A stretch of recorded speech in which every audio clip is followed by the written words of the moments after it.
Dobrý deň. V tomto type si ukážeme, ako identifikovať zodpovednú osobu, ktorá vytvorila skladový doklad, schválila položky na skladovom doklade, schválila ceny na skladovom doklade a taktiež ako zabezpečiť párovanie faktúr s objednávkou vydanou a príjemkou.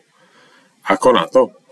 V informačnom systéme CITO pribudla v aktuálnej verzii evidencia histórie na skladových dokladoch zachytávajúca informácie o užívateľovi, ktorý skladový doklad vytvoril, realizoval schválenie položiek na skladovom doklade a schválil ceny na skladovom doklade.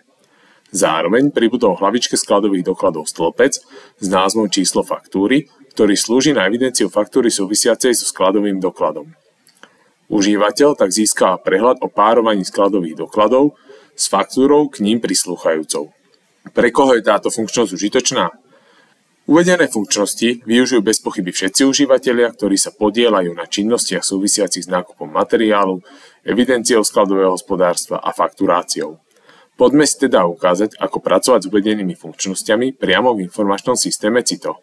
V module skladové doklady na všetkých typoch dokladov pribudol v záložke údaje stĺpec história.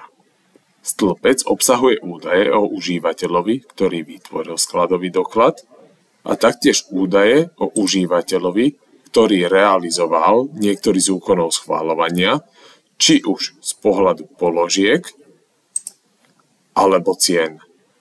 V prípade potreby užívateľ dokáže vďaka tejto informácii identifikovať zodpovednú osobu, ktorá tento proces realizovala. Zároveň sa hlavička skladových dokladov rozšírila o pole číslo faktúry. Pole slúži na evidenciu čísla faktúry súvisiacou s daným skladovým dokladom. Vďaka tomu užívateľ dostáva pod kontrolu párovanie dokladov s faktúrami.